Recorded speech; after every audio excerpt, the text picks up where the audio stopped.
ఎంతో వందనాలు తెలియపరుస్తూ ఉన్నాను.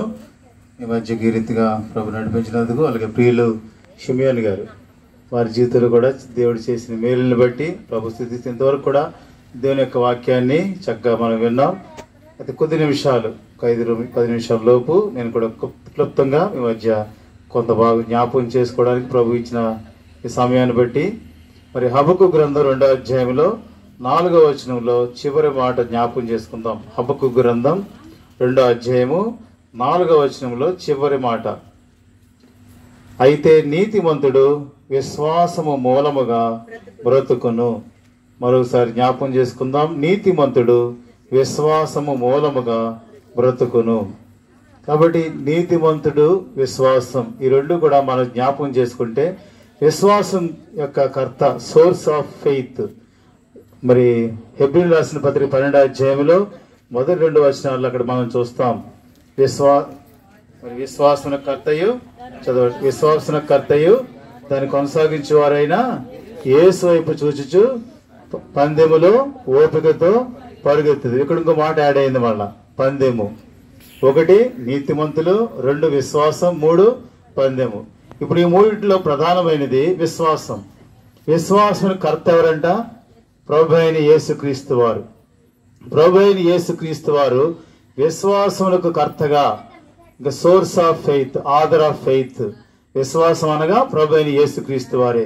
ఎందుకు ప్రభు అయిన యేసుక్రీస్తు వారిని విశ్వాసముల కర్త అని రాయబడినది లేఖనంలో అంటే, యోహాను సువార్త 1వ అధ్యాయంలో 1వ వచనం మనం చూస్తే, ఆదియందు వాక్యముండెను, వాక్యము దేవుని యొద్ద, వాక్యమే దేవుడై ఉండెను. తిరిగి కిందకు వస్తే 14వ వచనంలో, ఆ వాక్యము శరీరధారి అయి, ఆ వాక్యము శరీరధారి అయి. ఎవరు ఆ శరీరధారి అయినటువంటి వారు? ప్రభు అయిన యేసుక్రీస్తు వారు. కాబట్టి ప్రభు అయిన యేసుక్రీస్తు వారు శరీరధారిగా లోకానికి వచ్చారు. అంతకుముందు మన పితరులు బలులు అర్పిస్తూ వచ్చేవారు, యాజకులు ఉండేవారు, ప్రవక్తలు ఉండేవారు. ఈ రీతిగా మరి దేవుడు ఆయా సమయాల్లో ఆయన యొక్క వాక్కు పంపి వారిని దర్శిస్తూ వచ్చారు. అబ్రహామును దర్శించారు, నోహును దర్శించారు, యోబు ఆయనకు వెలుగు నడుచుకున్నాడు. ఈ రీతిగా ఉన్న పరిస్థితుల్లో, బలులు అర్పించబడుచున్న పరిస్థితుల్లో ఒకే బలిగా, ఇంకా బలులకు సమాప్తిగా, ఇంకా బలులు అర్పించవలసిన పని లేని విధానంలో ప్రభు అయిన యేసుక్రీస్తు వారు, వాక్యమైనటువంటి దేవుడు శరీరధారిగా మన కొరకు అనుగ్రహించబడ్డారు. ఇప్పుడు ఆయన మనకు విశ్వాసానికి కర్తగా ఉన్నారు.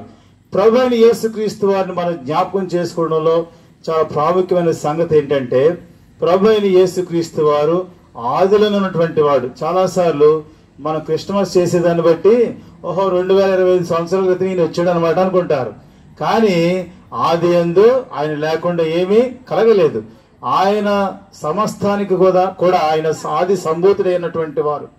కాబట్టి ఆయన తండ్రి, ప్రభు అయిన యేసుక్రీస్తు వారు కుమారుడిగా, పరిశుద్ధాత్మక త్రియేక దేవునిగా, వారు ఆదిలో సమస్తం ఏది లేనప్పుడే వారు ఉన్నటువంటి వారు. దేవుని యొక్క ఉనికికి ఆరంభం లేదు, ముగింపు లేదు. ఆయన ఆయన ఆయన లేకుండా ఏమీ కలగలేదు. ఆయన ఆరంభము, ఆయన అన్నిటికీ కూడా. ఇప్పుడు విశ్వాసం కర్తగా భూమి మీదకి ప్రభు యేసుక్రీస్తు వారు మన కొరకు అనుగ్రహించబడ్డారు. ఈ మానవుడు అప్పుడు ఏలాగా ఉన్నాడు అంటే, మరి అపరాధముల చేత, పాపముల చేత చచ్చిన స్థితిలో ఉన్నటువంటి మానవుని వెదికి రక్షించుట కొరకై, అది లోక 19:10లో మనం చూస్తాం, నశించిన దానిని వెదికి రక్షించుటకు మనుష్య కుమారుడు లోకమునకు వచ్చెను, లోకమునకు వచ్చెను. చాలా చోట్ల ఆయన పుట్టిన మాట తక్కువగా ఉంటది, వచ్చెను, అనుగ్రహించబడిన మాట ఎక్కువగా ఉంటది. ఆయన లోకమునకు వచ్చెను. ఆయనే ప్రభు అయిన యేసుక్రీస్తు వారు, ఆయనే విశ్వాసన కర్త. ఇప్పుడు ఎవరిలో విశ్వాసం ఉంటది, ఎవరు విశ్వాసులుగా పిలువబడతారంటే, ఇప్పుడు మొదటి మాట నీతిమంతుడు. నీతిమంతుడు విశ్వాస మూలముగా బ్రతుకును. ఎవరు నీతిమంతుడు? పరిశుద్ధ గ్రంథం బైబిల్ సెలవిస్తా ఉంది, నీతిమంతుడు లేడు, ఒక్కడూ లేడు. అదే పరిశుద్ధ గ్రంథం ఉంది. మన పాపములు మనం ఒప్పుకొనిడలా ఆయన నమ్మదగిన వాడును, నీతిమంతుడు గనక సమస్త దుర్నీతి నుండి మనల్ని పరిశుద్ధులుగా చేసి, కడిగి పవిత్రులుగా చేసి నీతిమంతులుగా తీర్చేవాడిగా ఉన్నాడు. యోహాను రాసిన మొదటి పత్రిక 1వ అధ్యాయము 9వ వచనం మనం చూస్తే, మన పాపములను మనం ఒప్పుకునేట ద్వారా, ఆయన రక్తము చేత మనం కడగబడటం ద్వారా మనం ఏమయ్యా ఇప్పుడు నీతిమంతులుగా తీర్చబడ్డాం. ఇప్పుడు ఈ నీతిమంతుడు విశ్వాస మూలముగా జీవిస్తాడు. ఏంటి ఎలాగూ జీవిస్తాడంటే, ఇప్పుడు 84వ దావీదు కీర్తనకు వచ్చినట్లయితే 84వ దావీదు కీర్తన చివరి 2 వచనాలు 11, 12 వచనాలు జ్ఞాపకం చేసి కలిసి చదువుకుందాం. 84వ దావీదు కీర్తన 11, 12 వచనాలు కలిసి చదువుకుందాం. 84వ దావీదు కీర్తన 11, 12 వచనాలు. దేవుడైన యెహోవా సూర్యుడును కేడమునై ఉన్నాడు. యెహోవా కృపయు ఘనతయు అనుగ్రహించును. యథార్థముగా ప్రవర్తించే వారికి ఆయన ఏ మేలును చేయక మానుడు. సైన్యములకు అధిపతి యెహోవా నీ యందు నమ్మకించువారు ధన్యులు. ఇప్పుడు దేవుడైన యెహోవా సూర్యుడును కేడమునై ఉన్నాడు. సూర్యుడును కేడమునై ఉన్నాడు. ఆయన లోకానికి వెలుగుగా వచ్చారు. కోటి సూర్యుల తేజస్సు కంటే మించినటువంటి తేజస్సు కలిగినటువంటి వాడు, ఎవరినో సమీపింపరాని అమరత్వం కలిగినటువంటి దేవుడు ఆయన సూర్యుడు. రెండవది కేడెము. కేడెము అనగా యుద్ధానికి వెళ్లే వారికి ఏముంటది? 1 డాలు, 2 కవచం. సంపూర్ణంగా ఆయన మనల్ని భద్రత అన్నమాట. అన్ని పరిస్థితుల్లో కూడా ఆయన మనకు భద్రత అనుగ్రహించేవారుగా ఉన్నారు, కేడముగా ఉన్నారు. అంతేకాదు ఇక్కడ చూస్తే మరి యెహోవా కృపయు ఘనతయు అనుగ్రహిస్తారు. ఎవరైతే నీతిమంతులుగా విశ్వాస మూలముగా ఆయనలో జీవించడానికి ఆయన యందు విశ్వాసం ఉంచి వారి జీవితాలు ప్రభువైన యేసుక్రీస్తు వారికి అప్పగించుకొని వారి యొక్క పాప బ్రతుకును ప్రభువైన యేసుక్రీస్తు వారి యొద్ద ఒప్పుకొని విడిచిపెట్టి ప్రభువైన యేసుక్రీస్తు వారి చేత నీతిమంతులుగా తీర్చబడ్డారో వారికి దేవుడు ఎలా ఉన్నాడు? సూర్యుడును కేడమునై ఉన్నాడు. ఆ తర్వాత కృపయు ఘనతయు అనుగ్రహించేటువంటి వాడు. ఇంకా చూసినట్లయితే తర్వాత యథార్థముగా ప్రవర్తించే వారికి ఆయన ఏ మేలును చేయక మానడు.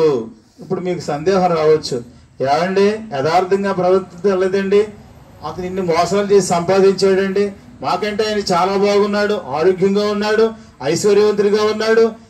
ఇక్కడే మరి ఎన్నగూడ ఉందట, ఏ ఊరన్నా మీ ఊరు? ఓ పెద్ద ఆయన ఒక ఆయన స్వార్థ చేస్తుంటే తగిలాడు.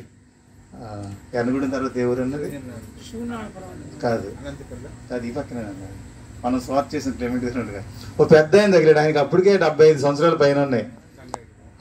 అక్కడ దగ్గరలో ఆయన అన్నాడు, బాగున్నాడు, చక్కగా హైట్ గా మంచి 75 సంవత్సరాలు దాటినా యవనస్తుల్లాగా ఉన్నాడు.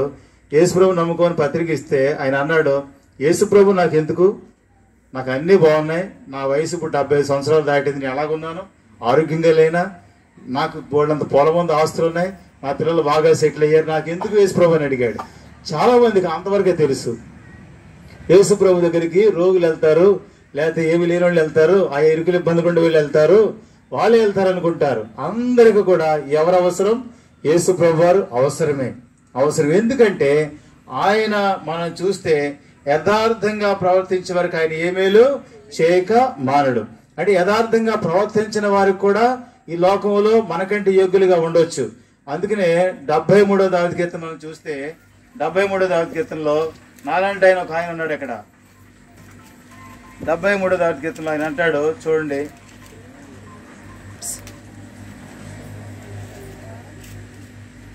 దావీదు కీర్తన 3వ వచనం, 73వ దావీదు కీర్తన 3వ వచనం. భక్తిహీనుల క్షేమం నాకు కంటపడినప్పుడు గర్వించే వారిని బట్టి నేను మత్సరపడితిని. భక్తిహీనులు ఎలా ఉన్నారంట? క్షేమంగా ఉన్నారంట. మరి అదేంటండి? యథార్థవంతులుగా ఆయన ఏ మేలు చేయక మానడు కదా. యథార్థవంతులు లేని వాళ్ళు కూడా ఎలాగున్నారంట? క్షేమంగా ఉన్నారు కదా, క్షేమంగా ఉన్నారు కదా. అయితే ఈ మేలేంటి అని ఈయన కూడా విచారించాడు. విచారిస్తే వాళ్ళు ఎక్కడున్నారని అర్థమైంది. చూడండి 19వ వచనం. క్షణమాత్రములోని వారు పాడైపోదురు, మహాభయము చేత వారు కడమొట్ట నశించుదురు. మేలుకొనిన వాడు తాను కన్న కల మర్చిపోయినట్లు ప్రభువా నీవు మేలుకొని వారి బ్రతుకును తృణీకరింతువు. దేవుని చేత తృణీకరించబడే జాబితాలో ఉంటారు, ఉండొచ్చు. లోకంలో భోగభాగ్యములు, ఐశ్వర్యములు, అందచందములు, అధికారము కలిగిన వారు ఉండొచ్చు. కానీ వారు క్షణమాత్రములోనే ఏమైపోతారంట? పాడైపోతారు. అయితే వారు బాగున్నారు కదా అని తలచిన నేను వారి క్షేమం నాకు నీ సన్నిధిలో విచారించినప్పుడు నాకు ఎలా కనిపించిందంటే, ఇప్పుడు ఆయనకి ఎలా కనిపించాడంటే, ఇప్పుడు చూడండి ఎలా కనిపించాడు. 22వ వచనం. నేను తెలివిలేని పశుప్రాయుడనైతిని, నీ సన్నిధిని మృగము వంటి వాడనైతిని, అయినను నేను ఎల్లప్పుడు నీ యొద్దనున్నాను. నా కుడి చేయి నీవు పట్టుకొని ఉన్నావు, నీ ఆలోచన చేత నన్ను నడిపించదు. తరువాత మహిమలో నీవు నన్ను చేర్చుకొందువు. ఆకాశమందు నీవు తప్ప నాకెవరున్నారు? నీవు నాకుండగా లోకములోనిది ఏది నాకు అక్కర్. ఇది ప్రభు చేయు సహాయం. నీతిమంతులకు దేవుడు అనుగ్రహించే సహాయం ఏంటంటే ఎలాంటిదంటే, ఆకాశమందు మనకు ఎవరున్నారు? దేవుడు ఉన్నాడు. ఆయన ఆలోచన చేత మనల్ని నడిపిస్తున్నారు. ఆకాశమందు నీవు నాకుండగా లోకములోనిది ఏది నాకు అక్కర్లేదు. ఈ అనుభవంలోకి వచ్చినప్పుడు ప్రభు తప్పక మనల్ని దీవించేవారుగా ఉంటారు. ఇప్పుడు 84వ దావీదు కీర్తనలో చూస్తే మళ్ళీ ఇక్కడ ఏమన్నారు? ఇప్పుడు యథార్థంగా ప్రవర్తించే వారికి ఆయన ఏ మేలును చేయక మానడు.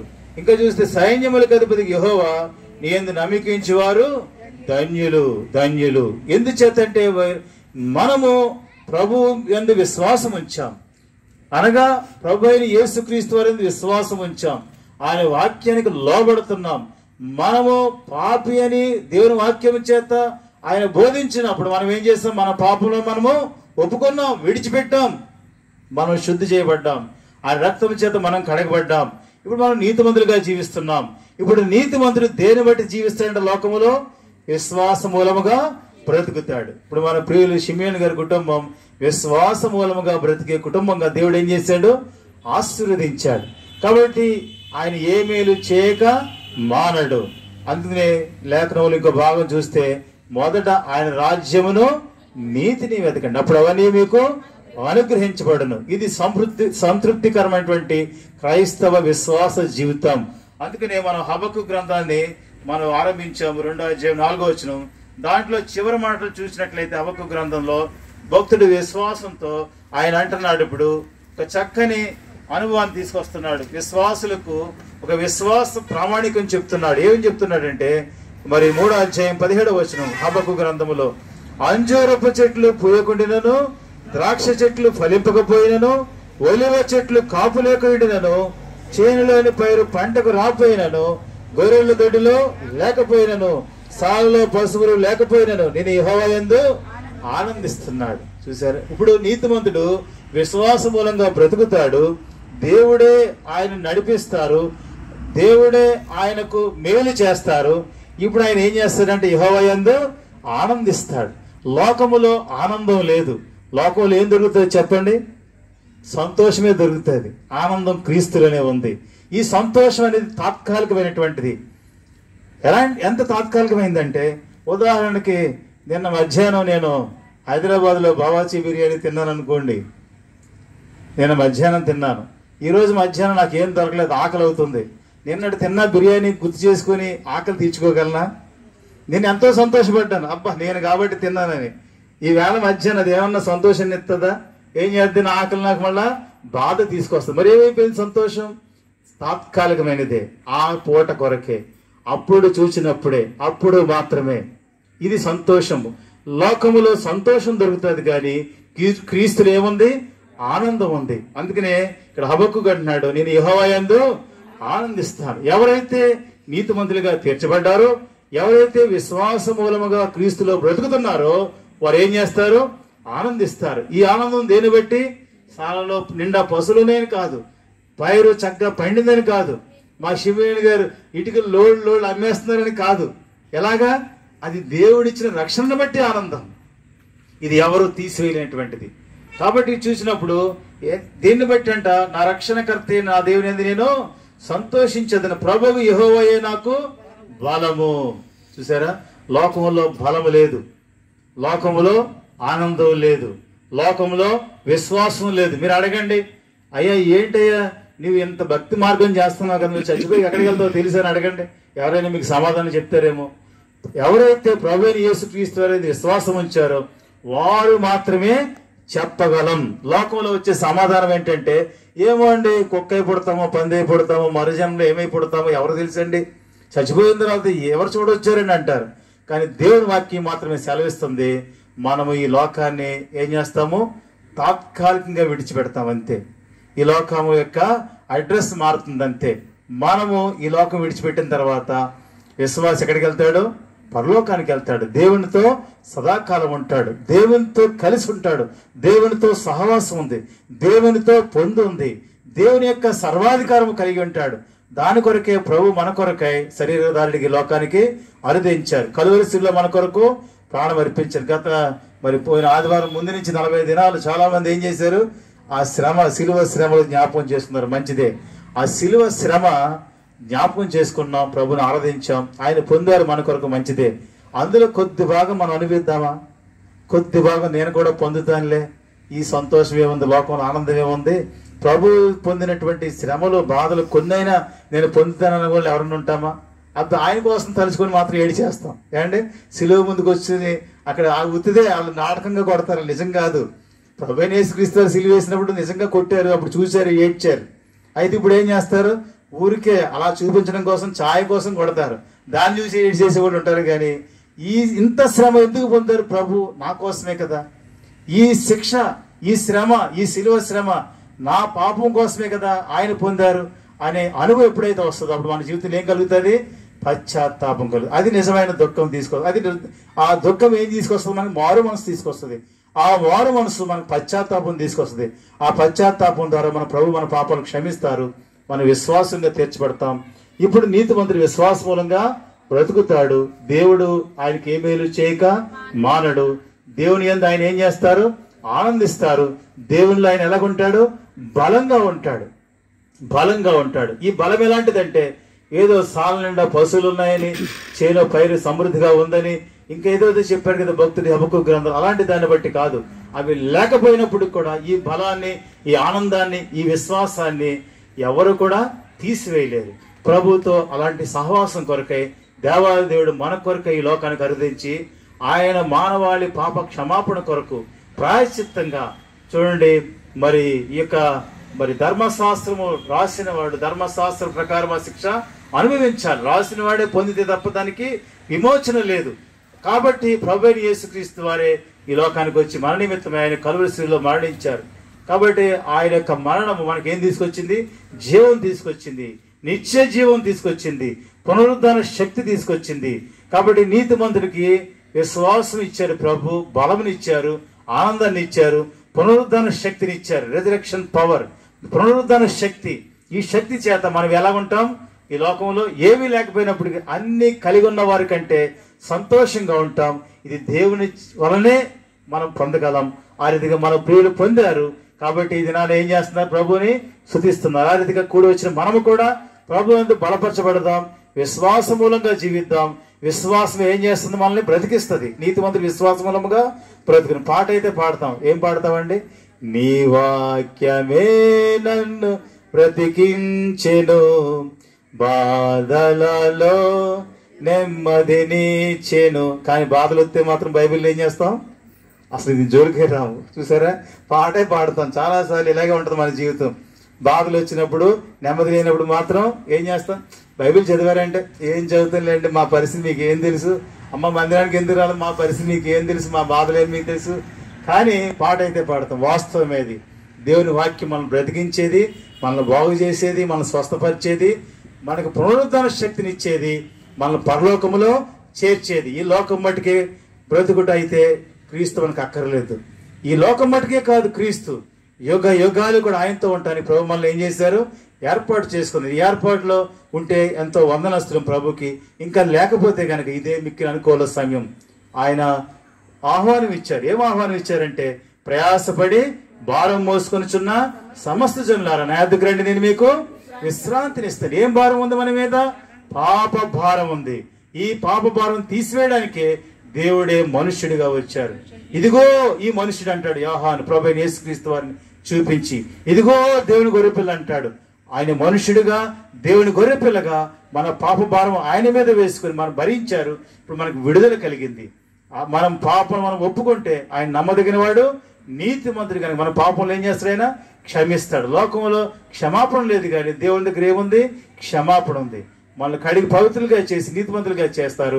అప్పుడు మనం విశ్వాస మూలంగా జీవిస్తాం. ప్రభువులో మనం కూడా ఆనందించే వారంగా ఉంటాం. ఈ మాటల చేత ప్రభు మనల్ని ఆదరించి బలపరిచి, ప్రియులు కూడా దేవుడు ఆ రీతిగా ఇంకా నూతన బలము ప్రభు అనుగ్రహించి ఆయన ఏ మేలు చేయక మానడు. కాబట్టి మేలు వెంబడి మేలు జరిగించే దేవుడు ఎప్పుడు మనం ఆయన వెంబడిస్తా ఉన్నప్పుడు ఆ రీతిగా మేలు కొరకే ప్రభు మనల్ని నడిపించి ఆయన నామ మహింపరచుకొనుగా.